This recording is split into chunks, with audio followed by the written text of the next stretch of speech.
Okay.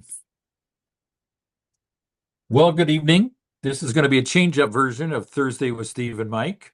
Uh, Happy May 28th or May 29th, depending on where you are. It's May 28th in the United States, but it is May 29th in the United Arab Emirates where Steve is. And so we were talking about what to talk about tonight, and I said, let's change it up a little bit and let me ask a couple questions. And that has to do with I've been fascinated knowing for years that Steve is an expatriate, somebody from the United States living out of the country permanently, not just on a vacation, but going out permanently and making their home there. And so I wondered about what is it like to be an expat? And so two areas of focus for Steve tonight. First of all, he was a university professor both here and there. And what's the academic environment like being in the United Arab Emirates at the UAEU? Is that correct, Steve? Yep. UAEU, United Arab Emirates University, versus the academic environment in the United States, both where he was, I think you're at Co teaching, yes? So I didn't hear your question. Sorry, what? Oh, so that what's the academic environment at UAEU versus you were in the United States at Co, and what I it taught was. at Co, and then I taught at Hamilton, which became Kaplan, and I got Okay. fired from there. So yeah, And and then came what's the here. academic environment as it was when you were there? Plus, we know that academic environment has shifted in the United States. And from there, just generally, culturally, what's it like to live there? So let's start out with that academic situation. What's it like there versus what it was like when you Well, taught here or what it might be like today? so first of all, I came here. I came into the UAE in 2008, and uh, and so the two places I've taught at here are two of the three state universities. We really are. We're a mirror of Iowa in the sense that I was basically teaching at the University of Iowa. Then I had one very unfortunate year teaching at the equivalent of Iowa State, and then back to the University of Iowa. So that would be my time in the UAE. Um, the first thing that when I first arrived here in 2008 is the fact that the classes are sex separated. So I would teach on the male campus, only male students, and then teach on the female campus, only female students. That was, I really, really appreciate having gender balanced classes. I appreciate having male and female students together. That I don't Okay. don't necessarily like that. Um, I thought it would bother me when I came here by the fact that students would be able to talk about me in front of me and I wouldn't know what they're saying. Doesn't bother me at all. In fact, I actually really appreciate it. I appreciate not knowing. It's a good thing to not know what they like and don't like.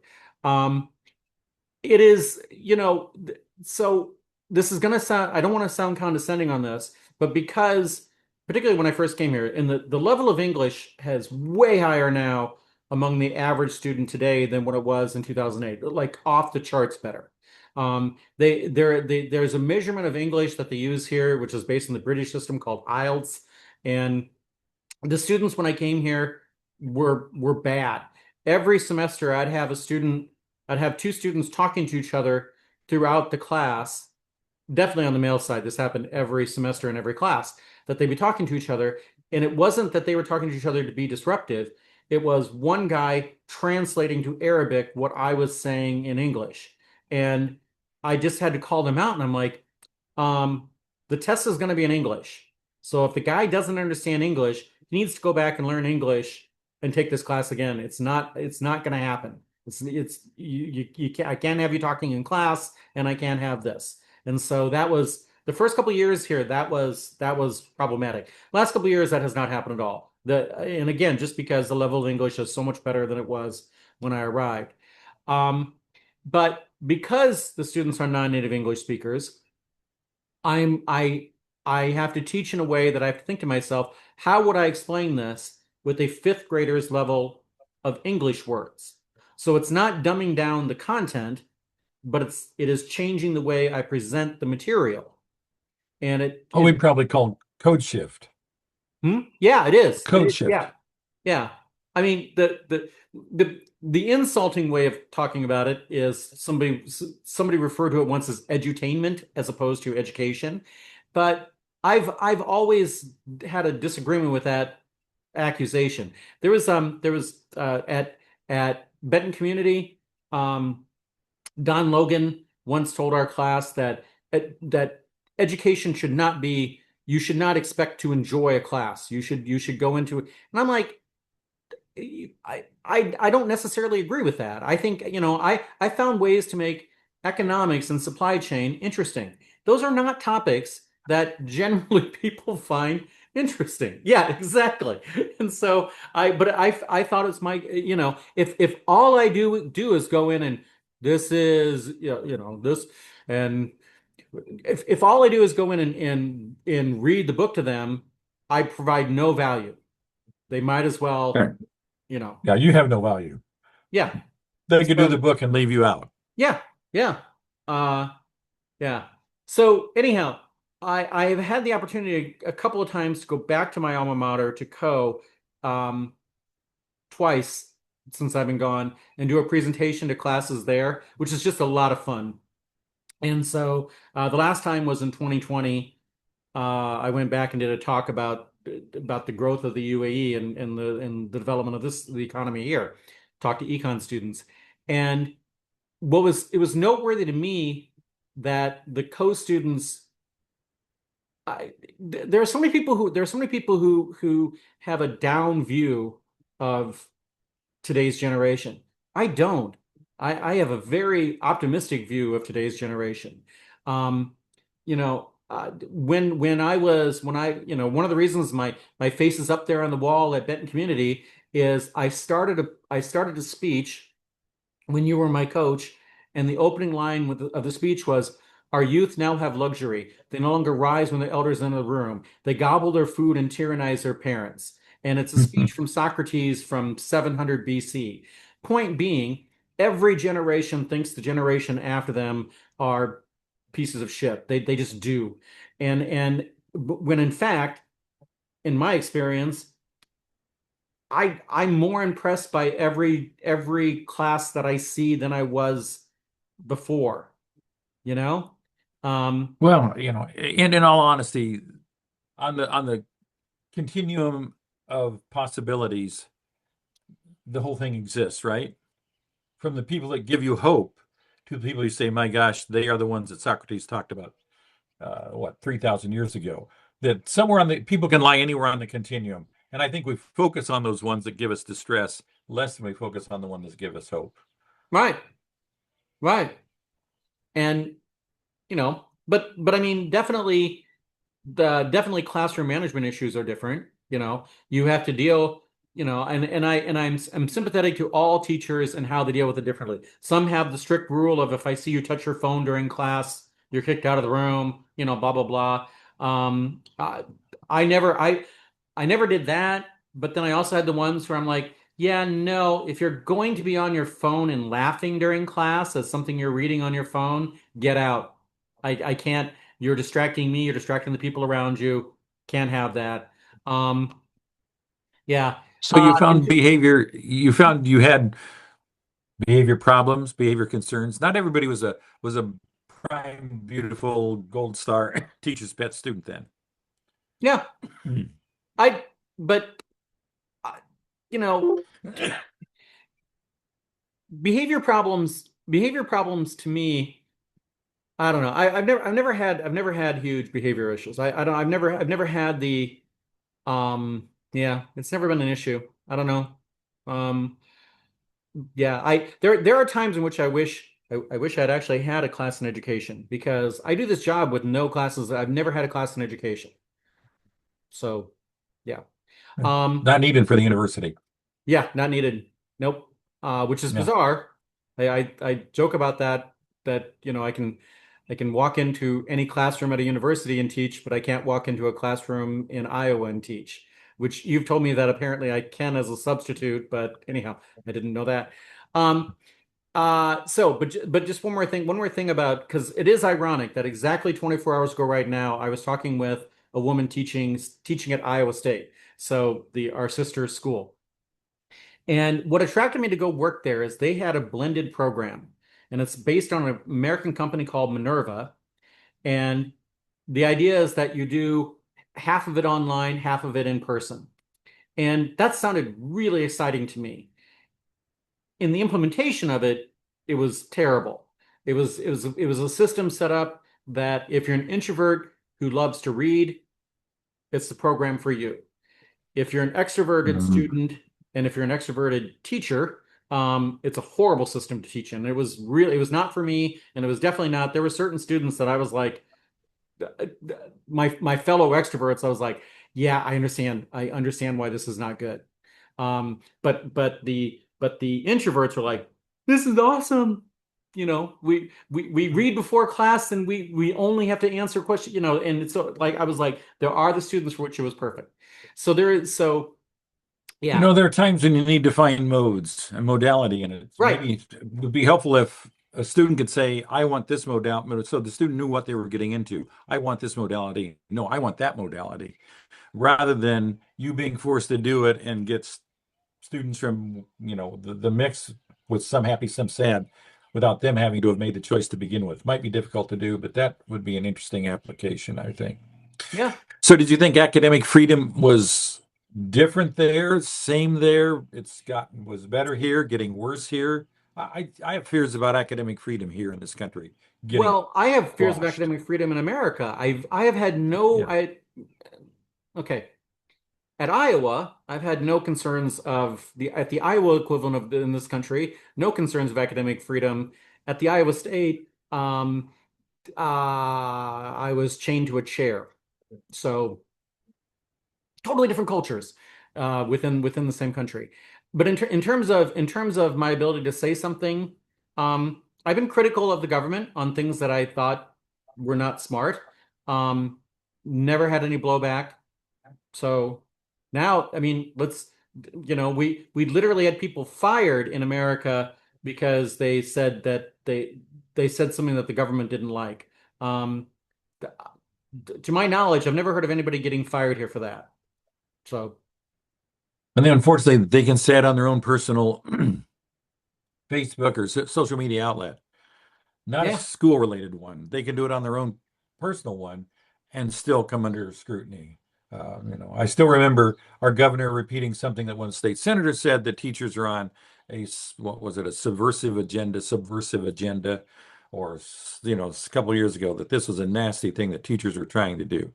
Um, you know what? If teachers were indoctrinating students, and that's what we really were all about, and we were successful at it, you'd have no kids hating school. You'd have no kids not wanting to read because if we indoctrinated, they do everything we want. right, Ain't happening that way. right, yeah. Uh-huh. So, yeah, no, Hey, yeah. we are Go ahead. 11 minutes in. Okay. So any education wise, the classes I teach are the same classes I taught in America. I was teaching econ and management in America. I'm teaching econ and management here. I was literally using the same textbook. Uh, Anyhow, so yeah, same stuff. There are things that Americans should be upset about that they don't. I don't know why they're not. Like the fact that an ebook in America cost more than giving the students the physical book and like three times as much. Americans pay what American students pay for textbooks is just Mhm. insane. And so the books here have the right on the cover, not for resale in the United States, because our students get it dirt cheap. And in America, it's insane. So there are some things like that. It's like, makes you wonder why. Um, let's see. So I think How, that's it how for about academics. That I think how that about culturally?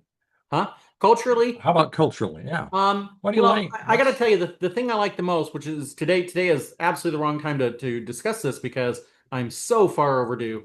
I love going for a proper shave. And so where they use a straight edge razor that is not legal in Iowa. Nobody can do it in Iowa. And then, and it's not just the fact they use the razor, but it's kind of like I guess the one time I paid for it in America, where's the place that you go and it's women with large breasts who cut your hair and wrap you with a towel? No, I'm seriously, there's one I on the southwest side near the Culvers. and you I'm not making this up. There is a place where they wrap your face in a hot towel, and it's just a wonderful experience. Here, that's the standard way yeah. of doing it. And so, yeah. you don't pay extra for it, and it's so that's good. The just the variety of food. When you live in a country where the number one nationality here is actually from India. There are more Indians here than any other nationality. And then obviously a whole lot of people from Pakistan, uh, Palestinians, Emiratis, Egyptians. So, and of course, a whole lot of Brits. Americans are a tiny minority here. So so the food variety alone is all those cultures, their foods here. And I love that.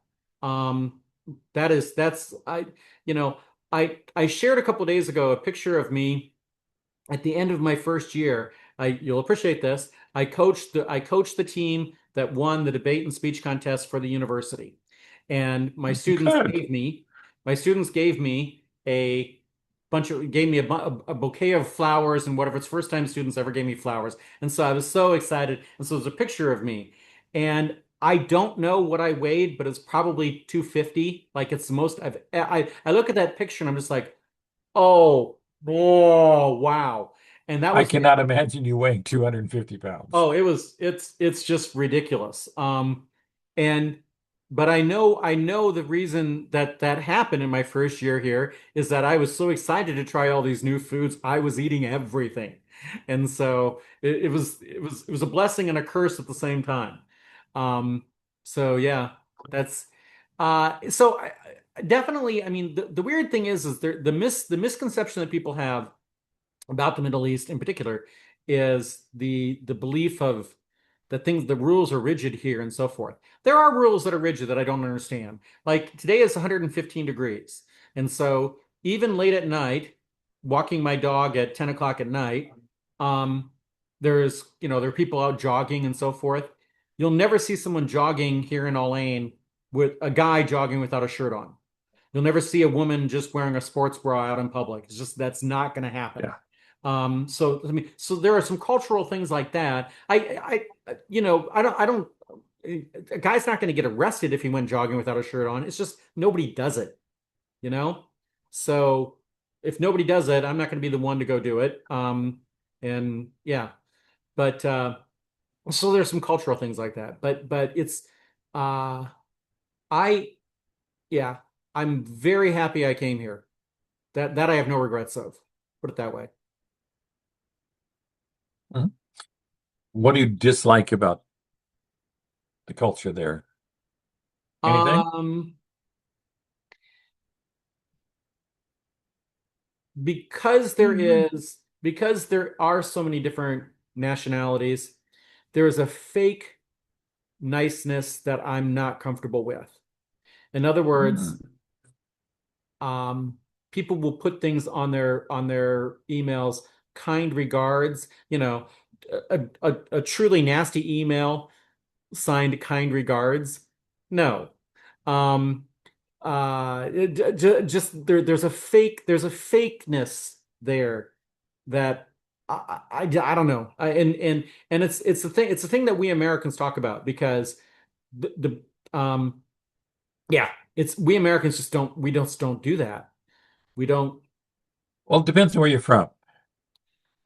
True. I have friends from the South that say I was just gonna that's say, the Southern, bless your heart, yeah, he's yeah, dumb bless as a your heart has a post, bless special his meaning. heart. We don't, we, yeah. Yeah. But also that people will be very nice to your face, but not be unwilling to stab you in the back. Well, maybe that's a little overstated, but that there's a Southern hospitality, a Southern kindness that isn't belies sometimes the truth of what somebody feels. So, and that may be a regional cultural thing in this country.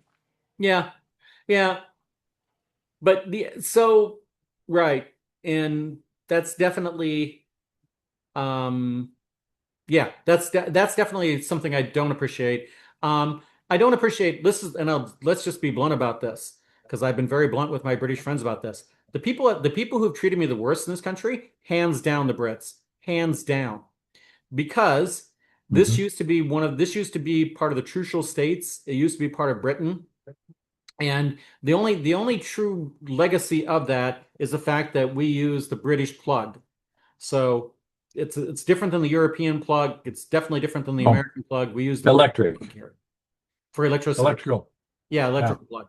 But we drive on the right side of the road. We didn't follow the Brits on that one, thank God. But the Brits here have a chip on their shoulder against anybody from America because this place, as a Emirati who studied at Coe College, a friend of mine, as he said, this place is more American than this place is more American than a lot of places in America. We have every fast food chain you've ever heard of exists here. Every like things that you can't get in Iowa, I can get here. You know, you can't get Shake Shack in Iowa, I can. Um, and so yeah. So anyhow, but that upsets the Brits because they're like they wanted to be more British. And so when a Brit knows I'm American, they feel the need to denigrate America hands down, which is a lot easier when you have a president who's truly doing trailer park trash stuff at the White House.